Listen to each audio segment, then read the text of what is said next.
بسم اللہ الرحمن الرحیم۔ فصل ثالث۔ مشکوٰۃ شریف کے مطابق حدیث نمبر 584 ابن شہاب ظاہری رحمۃ اللہ علیہ سے روایت ہے کہ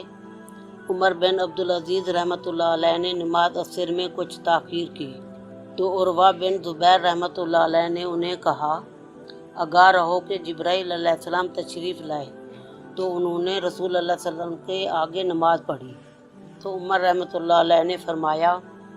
عروہ تمہیں پتہ ہونا چاہیے کہ تم کیا کہہ رہے ہو۔ انہوں نے کہا میں نے بشیر بن ابی مسعود رحمۃ اللہ علیہ کو بیان کرتے ہوئے سنا۔ انہوں نے کہا میں نے ابو مسعود رضی اللہ تعالیٰ عنہ سے سنا، وہ بیان کرتے ہیں کہ میں نے رسول اللہ صلی اللہ علیہ وسلم کو فرماتے ہوئے سنا جبرائیل علیہ السلام تشریف لائے تو انہوں نے میری امامت کرائی تو میں نے ان کے ساتھ نماز پڑھی، پھر میں نے ان کے ساتھ دوسری نماز پڑھی، پھر میں نے ان کے ساتھ نماز پڑھی، پھر میں نے ان کے ساتھ نماز پڑھی، پھر میں نے ان کے ساتھ نماز پڑھی، یوں 5 دفعہ اپنی انگلیوں پر شمار کیا۔